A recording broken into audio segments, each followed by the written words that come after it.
Esse é o segundo vídeo que eu falo aqui sobre o sentimento de culpa. Essa é uma abordagem um pouquinho diferente porque é especificamente em relação a algo que talvez você tenha feito no passado, uma atitude específica que você tenha se arrependido muito ou que você ainda se sinta muito culpado em relação ao que você fez. Eu quero deixar claro aqui, de verdade, que o sentimento de culpa, a única coisa que ele talvez possa nos servir é para a gente rever os nossos comportamentos e aquilo que a gente faz em relação à nossa vida, em relação aos outros ao nosso redor. Eu quero colocar para ti hoje aqui uma técnica que na verdade é um passo a passo aqui, em 5 etapas, em que você vai conseguir se livrar dessa sensação, desse sentimento de culpa. Muitas vezes a gente fica se martirizando durante anos e anos por coisas que nós fizemos no passado, que nos arrependemos e que se pudéssemos assim voltar no tempo e ressignificar e refazer tudo isso, teríamos feito de uma forma diferente. Eu quero compartilhar contigo uma experiência que eu tive quando o Pedro era pequenininho. Eu tenho um filho hoje. Hoje ele está com 16 anos, no dia que você está vendo esse vídeo aqui, já com 16 anos. Na época que ele era bebê, eu estava vivendo um conflito no meu trabalho muito grande. Eu posso dizer que eu estava experimentando uma infelicidade no meu trabalho.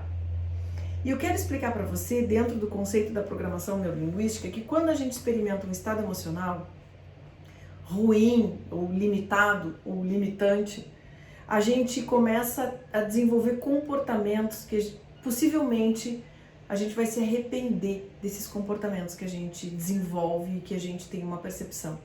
Eu quero dizer aqui que os comportamentos que a gente faz são frutos dos estados emocionais que a gente experimenta. Eu chamo a atenção para isso porque se você quiser desenvolver comportamentos positivos, comportamentos alinhados com aquilo que você deseja, por favor, em primeiro lugar, preste atenção nos teus estados emocionais, porque os estados emocionais é como se fosse a mãe de um comportamento.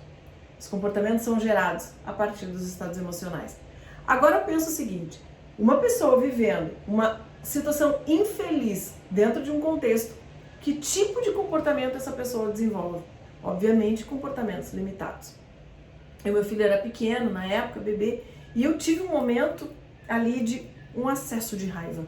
Um acesso de, ai meu Deus do céu, eu não consigo resolver a minha vida e eu não tinha nem sequer consciência do que eu estava fazendo. E aí eu ralhei com ele, fui muito agressiva com ele, verbalmente, eu não bati nem nada, graças a Deus. Senão o sentimento de culpa seria maior ainda. Mas eu ralhei com ele, eu fui áspera, eu fui ríspida com meu filho. E depois eu percebi que eu estava carregando durante anos um sentimento de culpa naquele momento. Porque ele era muito pequenininho, ele não tinha condições de entender nada disso. E quando a gente carrega essas questões, a gente, na verdade, está se colocando de uma forma, quando a gente carrega esse sentimento de culpa, a gente está se colocando de uma forma muito superior. É como se eu tivesse que dar conta de tudo, é como se eu tivesse que ser uma mãe perfeita para conseguir dar tudo aquilo que o meu filho espera de mim naquele momento, ou as pessoas de uma forma geral. E eu não pudesse cometer erros, eu não fosse permitido para mim, então, errar, ou não fosse permitido para mim agir de uma forma que talvez eu pudesse posteriormente reparar isso. A gente vive o primeiro passo, quero apresentar para ti aqui esse ciclo, o primeiro passo é da autocrítica excessiva. Quando a gente entra no processo de culpa, eu me culpo por isso, eu me culpo por aquilo, eu me culpo por tal coisa, a gente está entrando num processo de autocrítica severa com a gente mesmo. E esse processo de autocrítica demasiado, ele só nos prejudica e faz com que a gente cada vez mais baixe a nossa autoestima. E aí, para que a gente consiga se livrar disso, o primeiro passo a ser dado é o processo de aceitação. Eu não sou perfeita. Mas qual é a situação qual é a treta que começa a ser envolvida aqui? Qual é o problema que começa a entrar aqui? Ou seja, se eu parto do princípio que eu não me aceito, que eu não aceito os meus erros, que eu não aceito que eu possa errar, eu estou novamente entrando num ciclo de superpoder irreal. Um superpoder que ninguém tem, de ser perfeita e de ter que atender a tudo e a todos na hora que os outros querem ou na hora que o mundo quer. E onde é que está escrito isso? Onde é que está esse padrão de nós termos que dar conta e prestação de contas? Isso é um padrão muito antigo, judaico-cristã, que hoje está completamente defasado, mas que a gente ainda traz na nossa forma de agir, na nossa forma de pensar. Então, primeiramente, você precisa entender que essa autocrítica, ela precisa obrigatoriamente ser diminuída. O segundo ponto é a gente partir do princípio de aceitação. Aceita que você não é perfeito, aceita que você não é perfeita, aceita que você comete erros, aceita que você também pode dar uma sugestão para alguém que pode ser inadequada e que tá tudo bem, tá tudo certo. Você não é responsável pelas escolhas dos outros, você não é responsável pelo que os outros fazem da sua vida. Os pais tendem a carregar muito forte: o meu filho, ele não vai bem porque eu não dei uma boa educação, o meu filho não vai bem porque eu um dia fiz isso ou aquilo, o meu casamento foi mal porque um dia eu errei muito.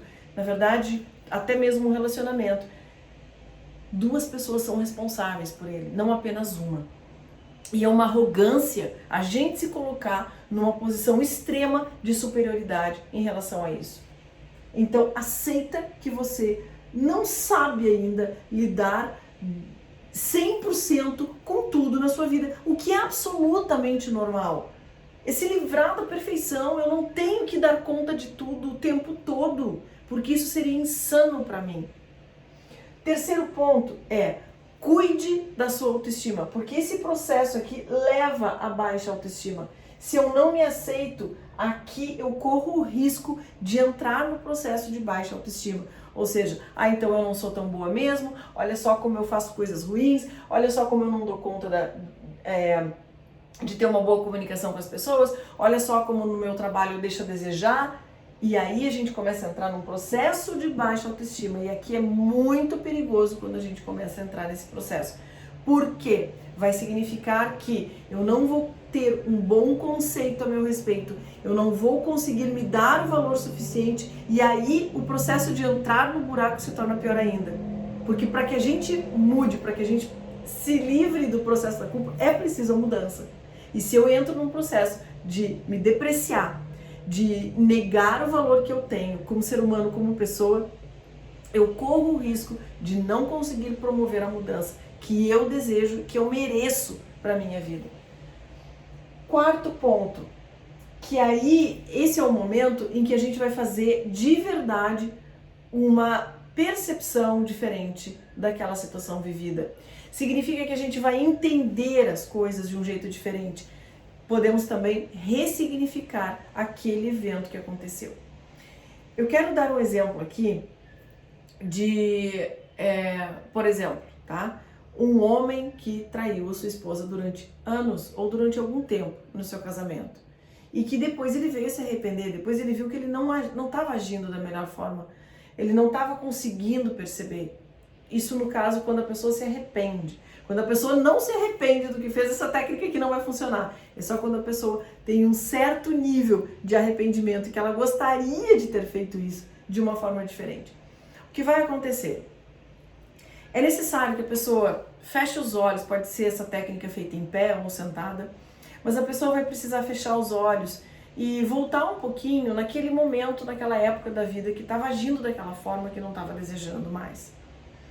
E aí é preciso que a pessoa volte ainda mais para trás, antes, quando tudo estava começando, antes de tudo começar.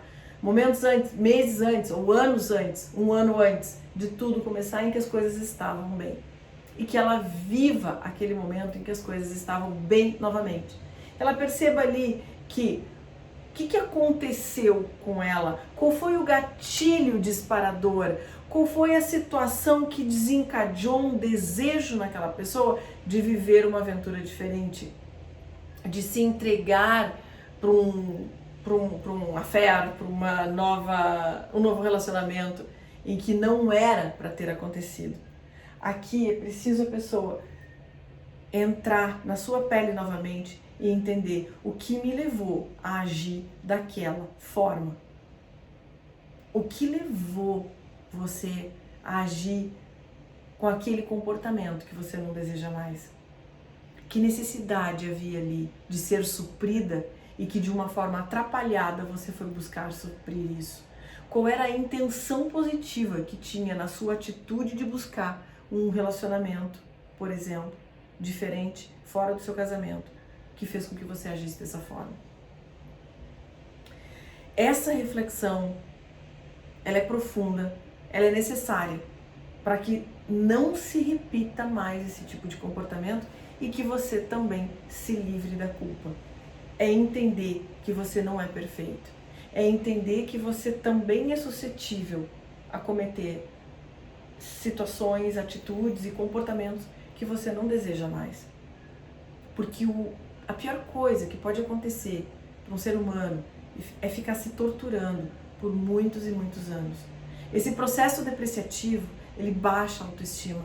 Baixando a autoestima traz uma série de consequências negativas, como não conseguir desenvolver a sua carreira, não conseguir educar bem o filho, não desenvolver relacionamentos mais saudáveis, ou seja, ficar preso na culpa, arrastando essa dor por anos e anos, vai trazer mais consequências negativas ainda. Vai trazer mais dor, vai trazer mais arrependimento, vai trazer mais frustração e o pior, corre-se o risco de repetir o mesmo comportamento. E eu quero falar aqui, para a gente fechar essa técnica, a questão da identidade versus comportamento. Nós tendemos, quando estamos presos nesse processo todo, a nos julgarmos como pessoas más. Eu agi mal, portanto eu sou uma pessoa má. Não, você não é uma pessoa má. Eu não sou uma pessoa má. Mas ainda assim, a gente comete atitudes atrapalhadas, a gente comete erros. Nem sempre a gente vai acertar. E novamente, é um poder de arrogância, é um processo de arrogância muito grande eu achar que eu tenho que ser perfeita o tempo todo. E isto não existe. Esse processo de autocobrança, esse processo de ter que dar conta e ser perfeito só traz sofrimento, porque a gente não vai conseguir ser. E quando a gente não estiver conseguindo ser, vem a autocobrança e muitas vezes a gente confunde identidade, comportamento. Não, você é uma pessoa boa, mas você comete erros, você faz coisas que não são legais. Eu sou uma pessoa boa, mas eu erro. Eu sou uma pessoa boa, mas mesmo assim eu me atrapalho muitas vezes. É isso que precisa ficar claro, porque a gente começa a dissociar e separar a identidade, aquilo que eu sou como pessoa, daquilo que eu faço como ser humano.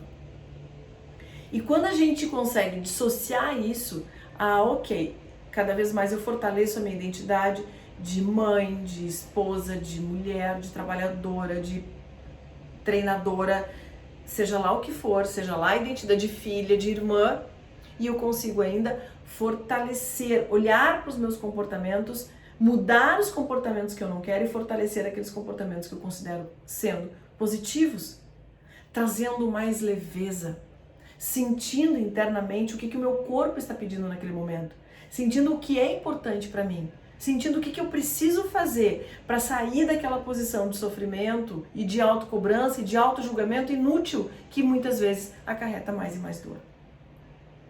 Eu quero que você se livre desse sentimento de culpa se você traz em relação a alguma situação específica do seu passado. Volte para lá e perceba o que fez você agir assim. Todos os nossos comportamentos carregam por trás, de uma forma escondida e oculta, uma intenção positiva. Todos eles. E eu desafio você aqui a comentar, fazer um seu comentário aqui nesse vídeo, se na sua cabeça passa algum comportamento que não tem uma intenção positiva, que eu quero te ajudar a perceber que sim, existem muitas intenções positivas, talvez até mais de uma, dentro de comportamentos atrapalhados. Nós sempre estamos querendo suprir algo que seja importante para nós, mas para isso a gente precisa ter uma consciência muito grande de processo de mudança, do que eu estou fazendo comigo dentro das situações em que eu estou vivendo.